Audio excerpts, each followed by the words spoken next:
Have you ever looked at your profit and loss, if you know what a profit and loss is, and said, I have no idea what this means?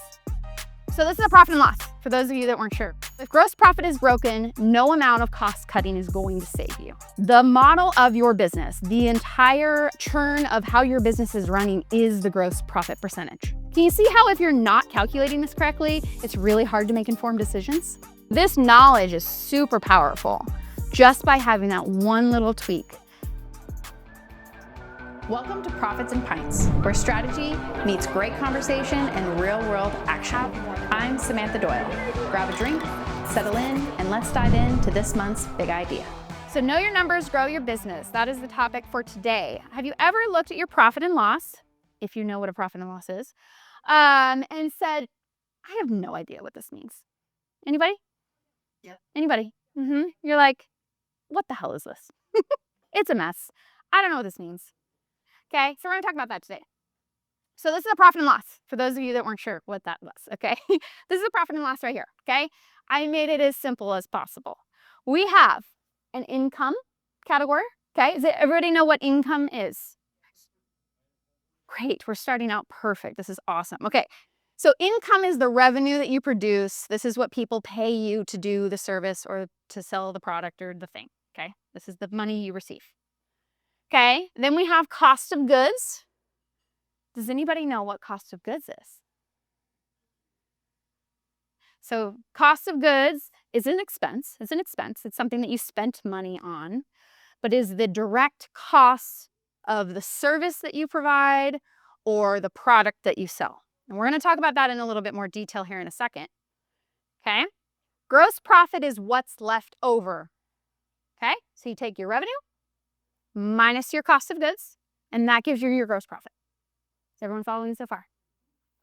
Then you have your expenses, also an expense, but these are basically the rest of your expenses. It's also called overhead. So essentially overhead expenses, which we're going to go into more details on what the difference between cost of goods and expenses are. But expenses are overhead expenses that aren't direct costs to the service or the product that you're selling. Okay, and then if you take those away from the gross profit, your net income is everything that's left, which doesn't always equal cash in your bank, which we will also talk about today. Yeah. Okay? I didn't know where everyone's knowledge was, so I wanted to start out with the basics so we're all on the same page here. We have income, cost of goods, gross profit, expenses, net income. Good? Yes. Okay, let's keep going.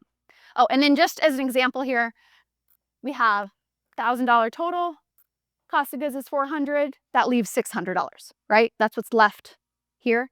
Then if, let's say the expenses was $250, that leaves $350 left over. And then I put the percentages here because every single one of you should be looking at your profit and loss with expenses turned on. This is a percentage of income. So it's percentage of, so like that net income is $350 divided by 1,000, okay?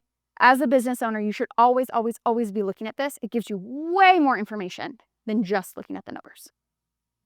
Okay? All right. Quiz time. You guys ready? Yep. COGS, as in cost of goods, or expense? Office rent. Expense. Why? Why is it an expense? Because what? It's not a service or good. It's not a service or good? Yeah? You have to pay it whether you sell services or not. Whether you sell a service or not, right? Unless you're maybe like a property management company, I guess, right? maybe then it would be a cost of goods. Installation labor. Now I forgot to put this on here. Does anybody know who Jeff is? Anybody? So those of you who haven't been to a Profits and Pints, we have Jeff. Okay, Jeff is my my sample client that I use for everything, and he owns an HVAC repair company. Okay, and so we're using him for this. Okay, that's why it says HVAC in there. I forgot to put his name on here. Okay, installation labor, cost of goods or expense? Cost of goods. Why? You're purchasing the service? It's part of the service that he sells, right? So obviously the labor is going to be part of the cost because he's selling the labor to his client. HVAC parts. Cost of goods. He's selling those parts to his clients. Bookkeeping service. Expense. Rule of thumb, and I think you said it best, is it's going to happen whether you are selling something or not. So it's going to be a general expense. Why is gross profit, why does it matter? Why do you need to know what gross profit is as a percentage, really? So this is something that I think it's a graph that I think is really helpful to understand. When you are setting up your profit and loss, most clients, when I start working with them, are not allocating gross profit and expenses correctly. I would say 99% of them are not allocating it correctly. Why? Because they don't understand the difference between gross profit and expenses. So this is something that I challenge you guys to do, is to look very closely at your profit and loss and understand if you are allocating this correctly. And the reason being is because the number one expense that helps a business determine if they are on the right track is gross profit percentage. And if you aren't putting it in the right place, you don't actually know what that number is. Okay? So I challenge you guys to look at your expenses and really understand what those differences are. If it is something that you are turning around and selling to a client, whether it's a service or a product, that is a cost of goods. Think of it this way. If you lost all your clients right now, scary thought, I know, but if you lost all your clients right now, but you kept running business as normal, would the expense go away? No. If the expense goes away, that's a cost of goods. If this expense would stay no matter what. If you rent a place, right, the rent's going to stay there no matter what. Your bookkeeping fee would stay there no matter what, right? If you lost all your clients. But for example, for a construction company that I'm working with right now, they had gas under expense. But they drive to all of their jobs, right? They drive to all their jobs. And the more jobs they have, the higher their gas fee bill is. So gas is a cost of goods, right? For them. They didn't think about it which it makes sense. That one's kind of tricky, right? Yeah. So if it drives revenue, that would be like a cost of good, essentially. Yes. It doesn't have anything with the Yeah, exactly. If it drives that revenue, or the lack of the revenue would decrease the expense, right? Either direction, that's what that difference is. Okay, so I'm going to go back to this. So if gross profit is broken, no amount of cost cutting is going to save you. The model of your business, the entire churn of how your business is running is the gross profit percentage. So that metric is telling you, is your business working? Yes or no?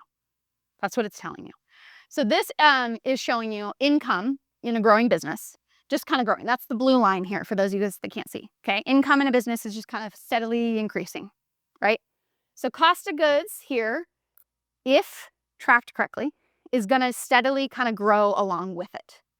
If you're doing it right, it's not growing at the exact same rate because you're actually maybe increasing your margin a little bit as you grow, right? You're actually like able to save on your margins or cut costs a little bit as you grow, be more efficient as you grow. But essentially, see how it kind of like grows with it? That's how cost of goods typically works, roughly. Expenses, on the other hand, they don't work like that. They actually do more of a stair-step model, because think about it. You're running your business and more or less your expenses should be able to be static, okay, until you have an investment. Maybe you need to hire an admin. So you're working here and then, oh, you hire an admin, okay? And then you go and then you're like, oh, I need to increase because I need more space. So I moved into a bigger space, so my rent's higher. And then you keep going, oh, I needed to hire another admin. And then I keep going, oh, I got a new software. And I'm going to be paying more for the software now because we need it for our infrastructure. Okay, so it's more of a stair step with expenses. It's not perfect, but that's just the idea of it, is that you can run with your expenses at a pretty much of a standstill for a little while before you have to invest in the next level, essentially. Does that make sense? Can you see how if you're not calculating this correctly, it's really hard to make informed decisions? So I want you guys to really take note of this and make sure that your guys' books are being tracked accurately, because it's really, really helpful in making these informed decisions, okay? So that's kind of my first things. I have 3 kind of core concepts I want to talk about. The first one is gross profit percentage. The last thing that I want to talk about as far as this goes is gross profit percentage it's not the same for every industry. Okay, so there's different benchmarks or goals that you have, but every industry is a little bit different. And so if you want to know if your gross profit percentage is good or not, look up what the industry average is. I will tell you right now that the industry average is lower than what you want to be, okay? Because the industry average is taking into account, I'm going to say this as nicely as possible, businesses that suck, okay? So you want to be higher than the industry average, essentially is what it is. So if Jeff's in the HVAC industry and he looks up the industry average, and honestly, I don't know what that is off the top of my head. I should know this, but let's say it's 50%, then we're going to try and shoot for 55%. Okay, now I know what I want to shoot for. And you can just look that up. Google, chat, they'll know. Okay? All right, the next concept I want to talk about, first we're going to look at Jeff's profit and loss again. So, here we go. Okay, it is 50%, see? Look at that. I don't actually know if that's true. But we're going to say that his industry average is 50. And if we look here, these are different numbers than earlier. We have his income at 2.4, his cost of goods at 1.5, which leaves his gross profit at 900,000, expenses at 750, and net income at 150. You see how that means absolutely nothing. Let's look at the percentages here. Much easier. 100%. Cost of goods is 63%. That means 63% of his income is going towards the cost of his delivery, essentially. Okay? So what's left? 38%. 31% of that is going to expenses, which means his net income is 6%. Everybody understand? Okay?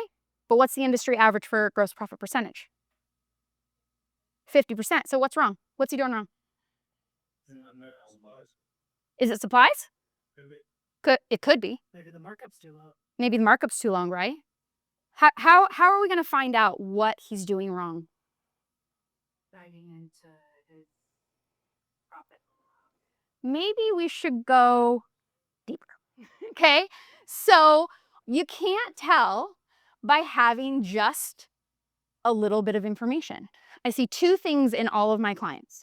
Either they have 5 line items on their profit and loss, or they have 300 line items on their profit and loss. Don't do either of those things, please. Okay? You need enough information to give you the information you need, but not so much information that you are totally glazed over and you're like, I have no idea what I'm looking at. Okay? There are ways to get the data that you want to have with other reports. So there's a balance here of how much information do you want on your profit and loss, but how much information are you actually going to use? The real rule of thumb that I use with my clients is, what information do you need and what are you going to do with that information? If you're not doing anything with the information, you don't need the information. If you're not actively using that information all the time, once a month, to actually make decisions, then don't track it. It's not worth tracking. Okay? Also, the other thing is how much work is it to track? There's a balance between how much work is it to track something versus how valuable is that information to track. Expense. What was that? Expense. Well, yeah, the expense of it, especially if it's a staff member doing it. Like, how long are they taking to track this thing that you're not even looking at? Happens all the time. So what we did with Jeff, and this is something I highly recommend with people, most of the clients that come to me, they have one line item for their income, right? And it's not helpful, unfortunately, when we have a gross profit issue. So I recommend splitting up your income and gross profit into into 2 categories or 3 categories, whatever, to try and have a clear understanding of where issues are. So what we did for Jeff is we said he sells services and products. Very clearly, we can split those 2 things up, both on the income side and the cost of goods side, right?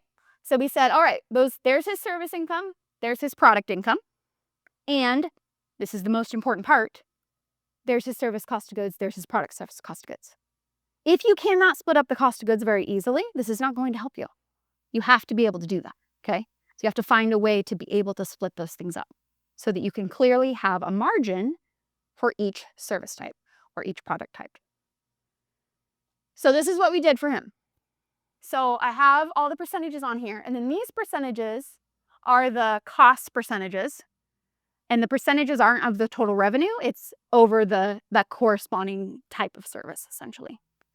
So right here we have the service the service gross margin is 28% and the product gross margin is 43%.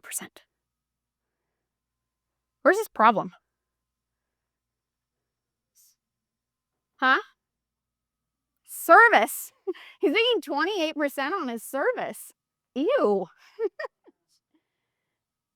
So now his product could use some work a little bit, but honestly, products at 43% is actually pretty good.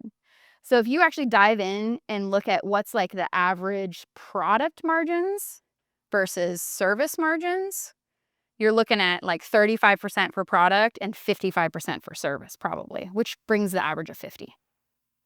Right? So you can dive in a little bit differently. So now we actually have more information and we can talk about what are we going to do. I can tell you right now, he needs to raise his prices on his labor. That's what he needs to do. There's probably more that he needs to do, but I can tell you that that's probably the biggest thing. So this knowledge is super powerful just by having that one little tweak. And it's information he probably already has in his software and he just needs to switch where it goes. Okay, so take a second. I want you to think about in your business, what are 2 categories or more that make sense? It might be service product. It might be 2 services. It might be regions. It might be X, fill in the blank. Talk amongst your groups. What's something you think that would give you more insight into how you're making money? Does anybody have one they want to share? Or have any questions maybe? Yeah, go ahead. I mean, I can share. So Yeah. Ours is really easy because Yeah. we offer very clear-cut different services. Okay, good. We have videography, graphic design, web design, but then we also have subscriptions. Okay. So those 4 we're kind of tracking very separately. Great, great. One thing I want to mention, and I should have mentioned this before, is you do want to be careful with what you put in the profit and loss versus the product breakdown, okay? Because there is a way to break down revenue by product, right? And cost by product, essentially, that is run in a different report. And so you don't want to like overwhelm your profit and loss with too much information when there's I kind of mentioned before that there's a different way to measure those things, right? Would it be considered product or service? Product or service, sorry. I'm thinking QuickBooks term, it's product/service, right? So it doesn't really matter. So there's a balance here, right? So like, for example, in Jeff's specific scenario, he has like 1,000 products that he could sell, right? And so it would be kind of a lot of work to go through and click all of those different products to run the report, right? I mean, he could save the report, all that kind of thing. So it's beneficial for him to add this. So I'm not saying either way for you, but I just want to mention that is think about what are the line item services that you use like on the invoice or whatever, because it might make sense because there's 5 of them, honestly, is why I'm saying that. It might make sense just as a report that you run that shows the different services, or it might make sense to put it on the profit and loss. And that just depends. It kind of depends on the scenario. There's no wrong answer. It just is like, what's the easiest way to get the data without it being like a jumbled mess is essentially what it is. So, but that's great. That's great. Yeah.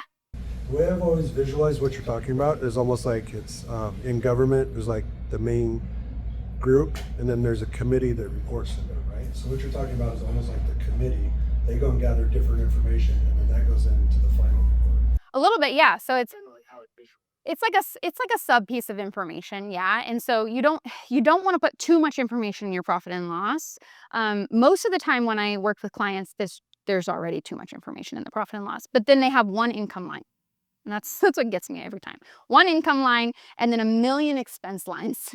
And so let's condense it, but normally I end up adding lines on the income and reducing expense lines. That's almost always what I end up doing with clients. And so it's that balance. What information do you need to make informed decisions? Where does it make sense to gather the information? Is it on the profit and loss? Is there another report that makes more sense? And what information, or what are you going to do with that information, right? Like what types of decisions are you trying to make that these are going to help you decide essentially. Cool. Okay. So, I already put this in here, but it says all his revenue was lumped together, which looked fine, right? It didn't look that bad. It was a little low. But what he didn't realize was that one side of his business was dragging down the other. Okay. I already did this. Sorry, guys. Okay. The third concept I want to talk about is profit is not cash. So I mentioned earlier when he had the profit at the end, that doesn't equals cash. So sometimes you're like, hey, there's 15K on my profit, but it's not in my bank account. Why isn't it on my bank account? I don't understand. It's because you get the revenue, but then there's a delay. There's a delay in it going in your bank. And there's bills that are due, right? And so what is that? Why? Why is there a delay in that? And so I just want to talk about that a little bit. So this is a working capital timeline. I love this visual. It's one of my favorite ones that I show clients. So this is just an example of one. Full disclosure, it's an inventory one and I'm using it for Jeff and it doesn't really make sense, but it's the one I'm using. Okay. So this one, inventory arrives on day 0. Okay. And we're counting it as part of the working capital timeline because I just want to put all the components in here. So inventory arrives on day 0. The inventory is sold on day 78 in this scenario. And then he has to pay his creditors on day 85. So you see that blue line there? The blue line is where the cash is gone timeline starts, essentially. Okay, so up from inventory arrives to inventory sold and creditors paid, no money has moved. There's inventory that's moved, but there's no money that's moved, right? So he pays the creditors, and then you go all the way to here, and he gets paid for the invoices that he sent, right? So what are all the components of this, right? Because this happens in every single business, not always in this order. Every business has a little bit different order that things happen. But there's inventory that's sometimes involved. Sometimes it's not inventory, but work in progress. You see this a lot in construction companies. When you're doing something that takes longer than a month, we call that work in progress because you should be invoicing things at least every month at a bare minimum, okay? Because you've done the work, you've paid the payroll, you've paid for the expenses, you've paid for the materials. You should probably be invoicing for that, right? Otherwise, you're carrying way too much debt. And then you have your bills that you pay. Now, this day and age, a lot of people pay all their debt with credit cards. So it doesn't actually apply to all businesses, but a lot of businesses do have debt that they pay. Creditors, they have terms that they, maybe they don't have to pay subs for 30 days or something like that. That's what that is. And then there's the invoices, right? So the problem is this day and age, everyone uses credit card, right? So you don't have terms with your vendors, but yet people still aren't paying your invoices right away. That hasn't changed, right? So cash flow is actually harder sometimes in some of the businesses these days. You don't have terms with your vendors. So where does cash get stuck? There's 3 places we talked about. Accounts receivable, when you're waiting to get paid, how fast are you getting the invoices out the door and how fast are you getting paid? Inventory or work in progress, like we talked about.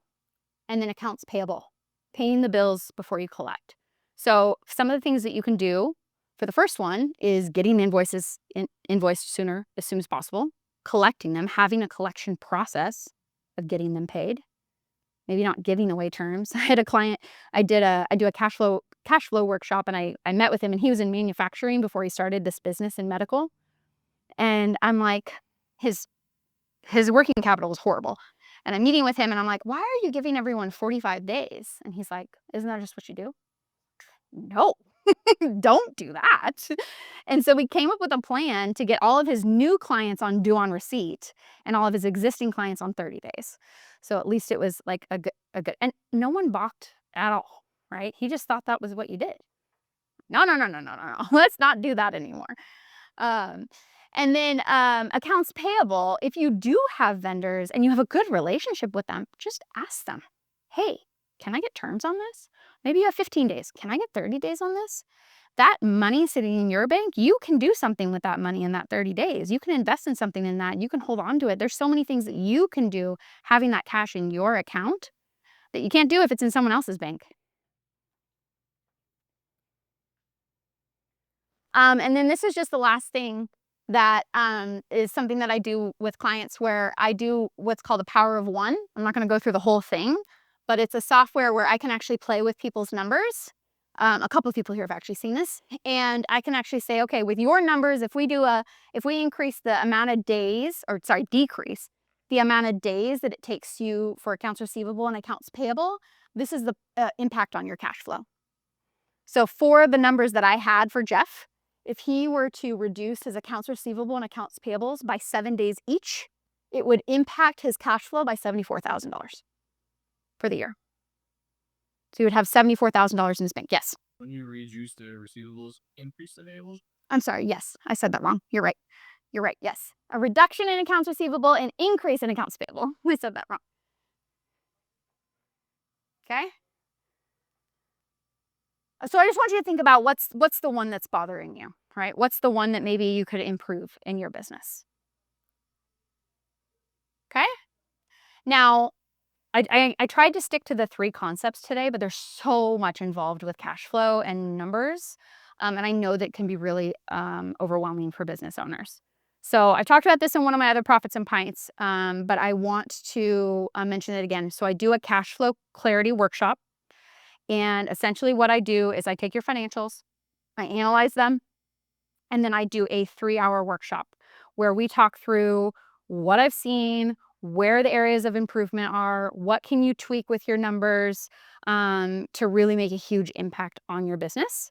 That typically is $1,500 for that. It's a one-on-one workshop where you walk out with a plan on what you're going to do in order to make an improvement in your business. And I'm going to give one away for free for today. All right. I could not think of anyone better, Ayla. That's amazing. And then we already have the date set for next Profits and Pints. It's going to be August 19th, same place. Linda's here. Linda's awesome. And we're so excited to be here at 6th Street Grill. They do such a good job. Ignore the Monday. Ignore the Monday. Sky and I both reviewed this and didn't catch that. It is on a Tuesday. It's always on a Tuesday. So Tuesday, August 19th. And we're going to be talking about what's it worth? What's the business worth? We're going to be talking business valuation. And why is that important? Why does that matter? Even if you're not trying to sell your business today, why do you care? So we're going to be talking about that next month. I'm so happy that you guys came today. And that's it. It's a wrap. Thank you guys. All right. Have some more drinks, mingle, have some food. Thanks for joining us at Profits and Pints. If you enjoyed this session, we'd love your feedback. Just click the link to fill out the quick survey. Your input helps shape future topics and makes this experience even better. Until next time, cheers to smart moves and great conversation.